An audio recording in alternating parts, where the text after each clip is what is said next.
Friends, आज मैं आपके साथ इस वीडियो में डिस्कस करूंगी सेक्शन 80DD ठीक है, deduction in respect of medical treatment section 80DD।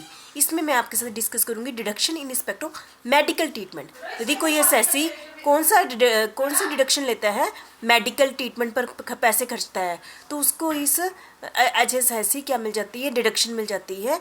कौन से सेक्शन के अंडर, सेक्शन 80DD के अंदर उसको क्या मिल जाती है, डिडक्शन मिल जाती है। इसके लिए उसको कुछ कंडीशनें फुलफिल करनी होती हैं। एसएससी क्या होना चाहिए, जिसने ये वाली डिडक्शन लेनी है वो क्या होना चाहिए, इंडिविजुअल होना चाहिए। और इंडिया का क्या होना चाहिए, रेजिडेंट होना चाहिए। रेजिडेंट में भी वो क्या हो सकता है, ऑर्डिनरी रेजिडेंट भी हो सकता है और नॉट ऑर्डिनरी रेजिडेंट भी हो सकता है, ठीक है। और एसएससी में भी इंडिविजुअल, इंडियन सिटीजन और फॉरेनर भी हो सकता है। वो इंडियन सिटीजन भी हो सकता है, फॉरेनर भी हो सकता है, हिंदू अंडरब्राइड फैमिली को भी ये भी कवर करता है ये सेक्शन, ठीक है। SSC must paid amount for medical treatment of a specific disease. मतलब कि ये पहले सेक्शन किसको कवर करता है, जो एसएससी ने किसी स्पेसिफिक डिजीज के लिए ये पैसे खर्चे किए हैं।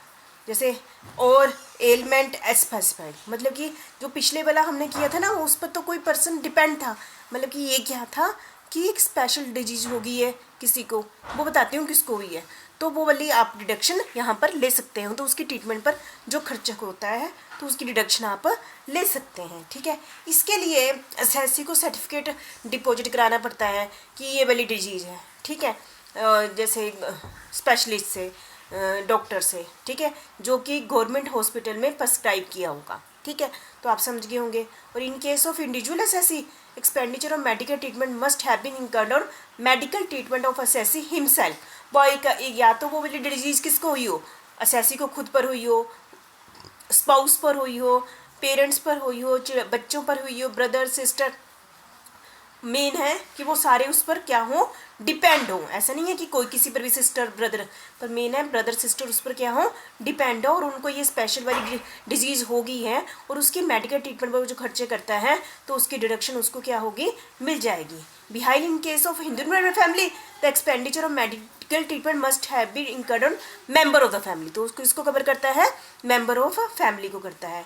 और कितनी मिलेगी, यदि तो एज है 60 साल से कम है, यदि एज कितनी है 60 साल से कम है तो डिडक्शन मिलेगी 40,000 तक, ठीक है। और यदि 60 साल से ज़्यादा है तो डिडक्शन कितनी मिलेगी, 1 लाख रुपए तक मिलेगी, ठीक है। तो आप समझ गए होंगे जो सेक्शन 80DD वाली डिडक्शन किस केस में मिलती है, जब कोई स्पेसिफिक डिजीज हो जाती है उस पर एसएससी खर्चे करता है, ठीक है, जो उस पर डिपेंड है या अपने आप पर, तो उसको 40,000 तक क्या मिल जाती है, डिडक्शन मिल जाती है। यदि उनकी एज कितनी है, 60 साल से कम है। यदि 60 साल से ज़्यादा है तो एज तो 40,000 की जगह कितनी डिडक्शन मिलेगी, 1 लाख तक मिल जाएगी, ठीक है। Thank you very much.